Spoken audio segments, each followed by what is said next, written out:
আসসালামু আলাইকুম ভিউয়ার্স, সবাই কেমন আছেন? আশা করি খুব ভালো আছেন। আজকে আমি চাল কুমড়া দিয়ে তেলাপিয়া মাছ রান্না করব। তো যারা নতুন রাঁধুনি তাদের আশা করছি কাজে লাগবে, আর যারা রান্না পারেন তাদের তো পারেনি। তো চলুন দেখে আসি। এখানে আমি তেলাপিয়া মাছগুলো হলুদ, লবণ এবং মরিচের গুঁড়া দিয়ে সামান্য লবণ দিয়ে আগে থেকে মেখে রেখেছিলাম এবং প্যানে তেল দিয়েছি। তেলটা গরম করে নিয়ে তারপরে আমি মাছটা ভাজবো, কারণ তেল গরম না হলে পারে কিন্তু মাছের চামড়াগুলো লেগে যাবে আর মাছ ভাজা ভালো হবে না, আর রান্নাটাও ভালো হবে না। তো আমি একে একে উল্টে পাল্টে মাছগুলো সুন্দর করে ভেজে নিব এবং ভাজা হয়ে গেলে মাছগুলো তুলে নিব। নিয়ে যে অবশিষ্ট তেলটা থাকবে সেই তেলটা দিয়ে কিন্তু আমি রান্না কমপ্লিট করব। তো দেখতেই পাচ্ছেন আমার মাছ অলরেডি ভাজা হয়ে গেছে। আমি এখন মাছগুলো একে একে তুলে নেব। এখানে আমি অ্যাড করে দিব কাঁচা মরিচ এবং পেঁয়াজ কুচি দিয়ে হালকা ব্রাউন কালার হয়ে আসলে এর সঙ্গে অ্যাড করব আস্তে আস্তে মশলাগুলো। তো এই ফাঁকে আপনারা একটু বলে যাবেন আপনারা কে কোথা থেকে দেখছেন, আর যদি রাজশাহী বিভাগের মধ্যে কেউ থাকেন তাহলে তাও জানাবেন। ভিডিওটি যদি ভালো লাগে অবশ্যই লাইক কমেন্ট করে যাবেন একটা, আর চ্যানেলটি সাবস্ক্রাইব করবেন এরকম নতুন নতুন রেসিপি পেতে। তো সবাই দেখতে থাকুন।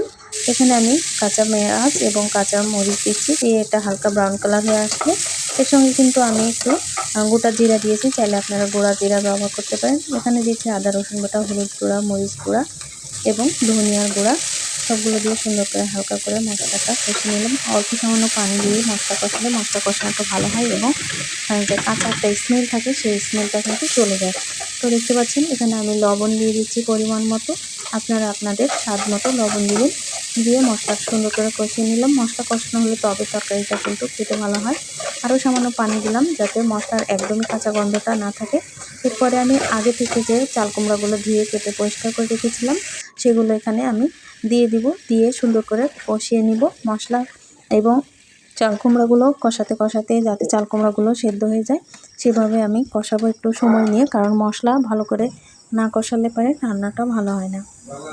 তো দেখতেই পাচ্ছেন আমি ঢাকনা দিয়ে ঢেকে দিয়েছিলাম, আর আমার চাল কুমড়াগুলো অলরেডি প্রায় 80% সেদ্ধ হয়ে এসেছে। সেদ্ধ হয়ে আসলে এর সঙ্গে আমি পানি এবং মাছ দিয়ে দিব একসঙ্গে, দিয়ে পরিমাণ মতো যে পরিমাণ ঝোল রাখবো সেই পরিমাণ পানি দিয়ে আমি ঢাকনা দিয়ে ঢেকে জাল করতে থাকবো। ব্যাস ঝোল গাঢ় হয়ে আসবে আর আমার রান্নাটাও কমপ্লিট হয়ে যাবে। তো দেখতেই পাচ্ছেন আমি এখানে ঝোল দিয়ে দিচ্ছি। তো আজকের রেসিপিটা যদি ভালো লাগে অবশ্যই একটা লাইক কমেন্ট করে পাশে থাকবেন, আর কে কোথা থেকে ভিডিও দেখছেন এটা জানাতে অবশ্যই ভুলবেন না। সেই পর্যন্ত ভালো থাকুন। আরও অন্য কোনো দিন অন্য কোনো রেসিপি নিয়ে হাজির হব আপনাদের সামনে। আপনাদের ভালোবাসা পেলে এগিয়ে যেতে পারবো ইনশাআল্লাহ। সবাই ভালো থাকবেন সেই পর্যন্ত আশা করি। তো আমার রান্নাটা দেখতেই পাচ্ছেন যে অলরেডি আমার রান্নাটা শেষের দিকে। আল্লাহ হাফেজ।